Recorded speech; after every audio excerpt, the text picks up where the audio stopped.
Hello and welcome. Very often I have spoken about India's border areas along the northern frontier or the eastern frontier. But in this week's Simply Nitin, I want to take you into the seas and to India's easternmost outpost, the Andaman and Nicobar group of islands. 700 nautical miles from Chennai, Vizag or Calcutta, but just 400 nautical miles from Phuket and 90 nautical miles from Sabang in Indonesia, or just 18 nautical miles from Coco Islands in Myanmar. Those are those islands which are important for India's security in the Indian Ocean region as well as in the Indo-Pacific. That's the subject of this week's Simply Nitin. I'm Nitin Gokhale.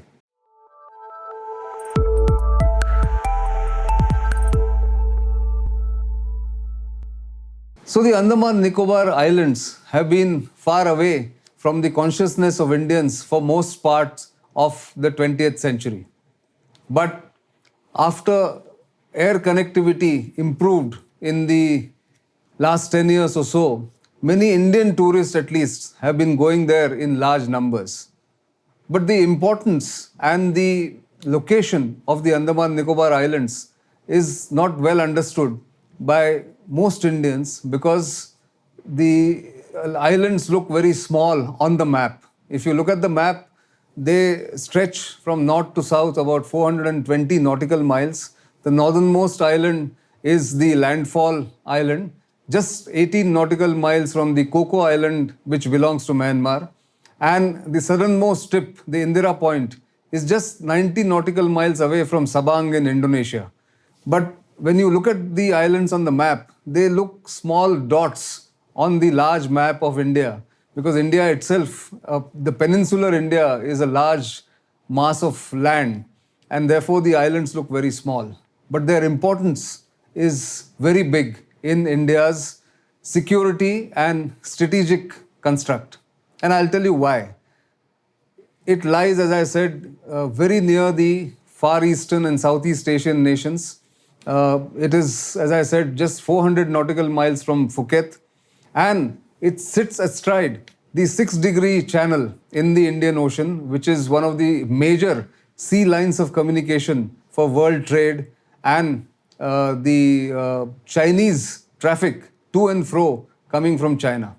80% of China's energy requirements, that is the oil and gas coming into China, goes through the Malacca Straits, which is not very far away from the 6-degree channel. So the Indian ability to keep a track of shipping in the 6-degree channel is unmatched. In that channel, in that 6-degree channel and the Malacca Straits, 250 ships transit through every day. Nearly 40% of the world trade passes through that channel. So India has got natural advantage of the location because Andaman Nicobar Islands belong to India. Now there are of course several other advantages. It's got nearly 2.1 million square kilometers of India's EEZ, exclusive economic zone, by virtue of these islands that India can control 2.1 million square kilometers of EEZ. Rich in marine life, rich in flora and fauna, and the undersea, the exploration that can be done in the Andaman Nicobar Islands around the Bay of Bengal and the Andaman Sea is unmatched. But that's only about the sea and the marine life one is talking about.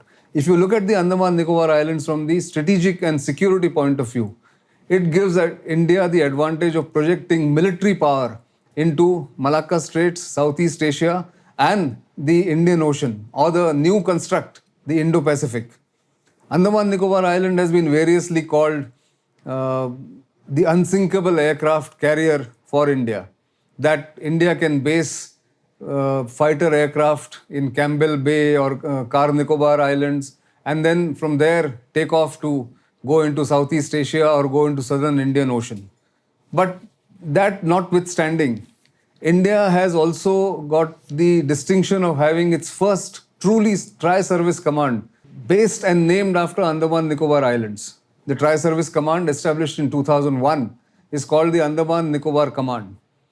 It has, in its 20 years journey, progressed very slowly because of inter-service rivalries, inter-service problems in the Indian Armed Forces, where most of the service headquarters, all the three service headquarters, especially between the Navy and the Army, there have been differences about allocating assets to the Andaman Nicobar Command.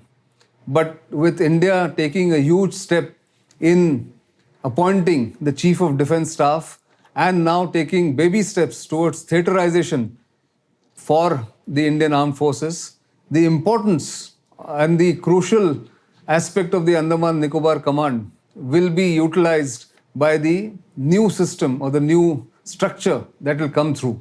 The Andaman Nicobar Command, when assets are based there in adequate numbers, will give India at least 2 days of advantage of about what used to happen about ships coming from the Eastern Naval Command based in Vizag or Vishakhapatnam. But if assets are based in Andaman Nicobar group of islands, then the ships and even the aircraft get an advantage of having already covered nearly 700 nautical miles, or 2 days of traveling for ships from Vizag or Chennai. That means India's capability of not just defending the islands or island territories and its backyard or the exclusive economic zone increases, but also gives India the ability to go to Southeast Asia and beyond much faster. Although India is not a very big player so far in the South China Sea dispute, India can actually play a very crucial role if it is required because of the proximity the Andaman Nicobar Islands provide India to the South China Sea through the Malacca Straits and of course the other two straits, Sunda and Lombok. The Andaman Nicobar Islands are also on the cusp of getting more developmental projects, more infrastructure projects where not just tourism but sustainable tourism, sustainable development is going to be the order of the day. I have spoken elsewhere on StratNews Global and some of the programs that we have done earlier in the week, how several projects like the optic fiber cable, undersea optic fiber cable, has now given Andaman the ability to have 4G connectivity in telecom. Also, inter-island connectivity is about to get better with more seaplanes coming in, helicopters and more ships also in the offing. Inter-island connectivity to smaller islands like Havelock, Neil, Maya Bandar, Port Meadow going up to Diglipur, and 4 airports or airstrips from Diglipur in the north to Campbell Bay in the south will bring in the islands, will become more accessible not just to people living on different islands there, but also to people coming from outside.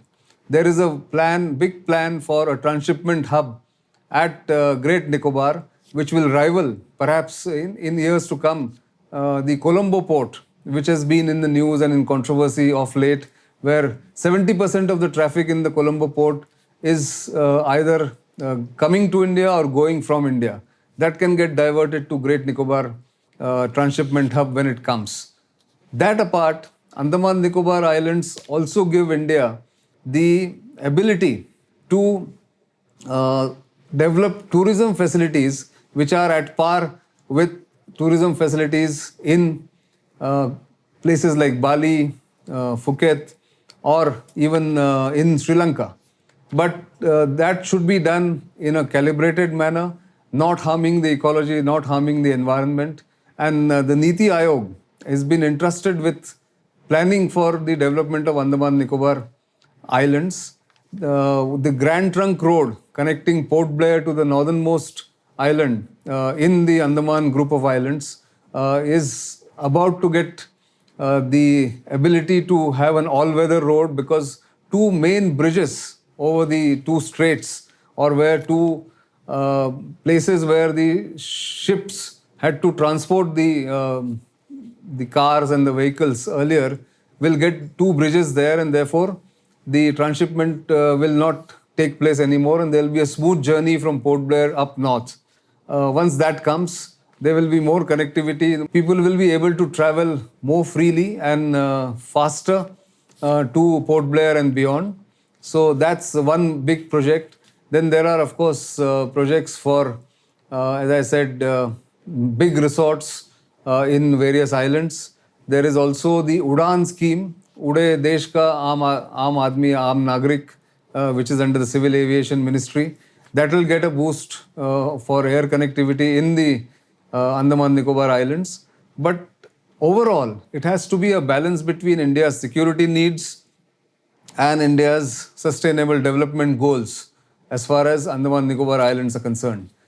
I don't want to get into details of what assets, security assets are based in Andaman Nicobar Islands, but suffice it to say that the Andaman Nicobar Command is set to get more teeth, more capability and more assets that will allow the command and its soldiers and airmen and the army men to secure the 836 islands that are now counted in the Andaman Nicobar group of islands. Earlier, the count used to be about 526 islands.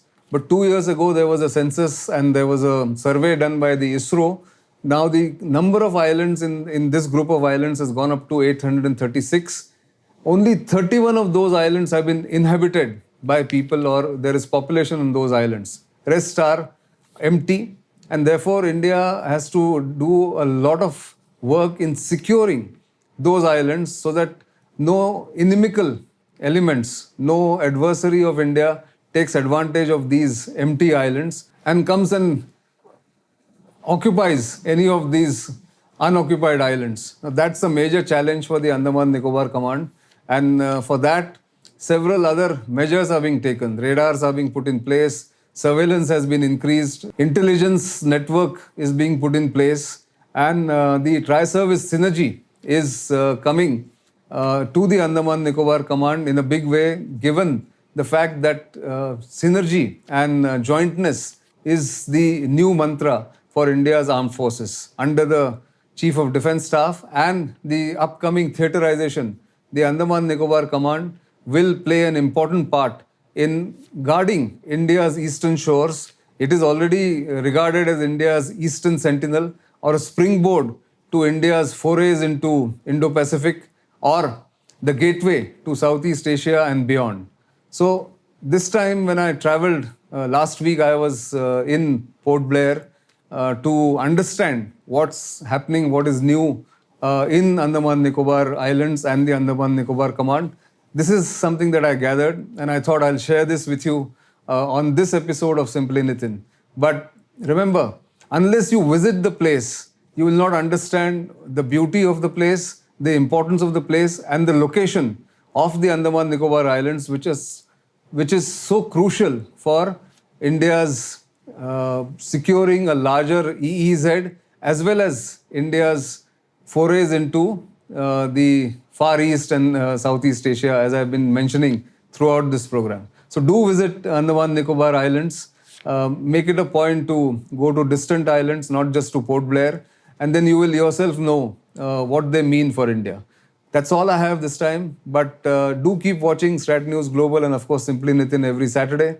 And you know our social media handles, you of course know where to send feedback. And do subscribe to our YouTube channel. That will give us some encouragement to bring you reports from the ground as well as give you some analysis and commentary that is worth your time. Until the next time, it's goodbye.